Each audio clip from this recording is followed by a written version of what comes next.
A very good morning, students. Welcome to online classes. In the previous video, we studied about angles, different kind of shapes like open figure and closed figures, and polygon. What is polygon? Any two-dimensional figure formed by three or more straight line is called a polygon. Poly means many. Means a polygon have three or more sides. For example, triangle, square, rectangle, etc. Today we will study about different kind of polygons. First one is triangle. Here you can see the figure. It is a triangle A, B and C. A polygon with three sides is called a triangle. Tri means three sides. A triangle has three sides, 1, 2 and 3. This is your side, you can see. So this is a triangle ABC in which the line segment AB, BC and AC are the sides of the triangle. Two sides of the triangle meet. Two sides means like AC and AB meets at the point A. AC and CB meets at point C. BC and AB meets at point B. So these points are called vertex. The point at which the two sides meet is called the vertex. The triangle has three vertices. Here A, B and C. And AB and BC meets at vertex B. Similarly, BC and AC meets at vertex C. And CA and BA meets at vertex A. A triangle has three angles, three sides and three angles. So the angles are angle ABC, angle CAB and angle BCA. It can be written as angle A or angle B or angle C. It has three angles and three sides and three vertices. The number of sides tell us the number of angles and the number of vertices. That is, the number of side is equal to the number of vertex and number of angles. Next is rectangle. A rectangle is a special quadrilateral in which the opposite pair of sides are of equal length. AB is equal to CD and BC is equal to AD. Opposite sides are equal. This means the sleeping line is equal to this one and the standing lines are both the standing lines are equal and both the sleeping lines are of the same measurement. Opposite sides are parallel and adjacent sides are perpendicular to each other in this case. Opposite sides like AB is parallel to CD, that means they never meet, and AB adjacent sides AD and DC are perpendicular. That means that this angle is 90 degree always. This angle, this angle, this angle and this angle. These are perpendicular, means this is 90 degree. Okay.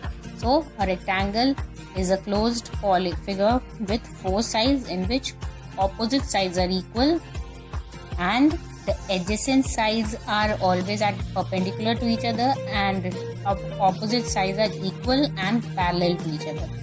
Okay. Next is square. A square is also a special quadrilateral in which all the four sides are of equal length, and if the quadrilateral be A, B, C, D, its four sides AB is equal to BC, BC is equal to CD and CD is equal to AD. So all the four sides of the square are equal. In this case also, opposite sides are parallel and adjacent sides are perpendicular to each other. Again I tell you, perpendicular means the angles are 90 degree.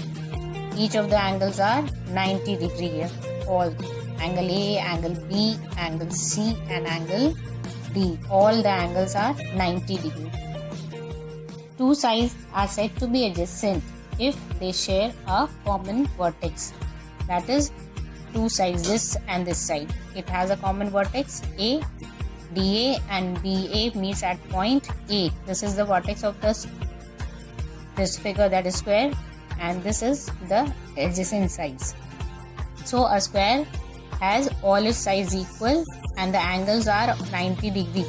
That is, all adjacent sides are perpendicular to each other and opposite sides are parallel to each other. Okay. Now let's learn about circle. A circle is bounded by a curved line. It has no vertex and no sides. Then this is the curved boundary we can see is of the circle is called the circumference.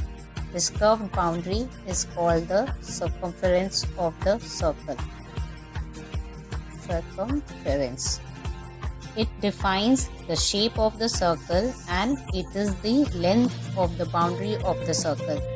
It can be also said that this curved line is the perimeter of the circle. In place of perimeter, here we write circumference. Then every circle has a center. This point O. This is the center of the circle, which is at an equal distance from all points on the boundary of the circle.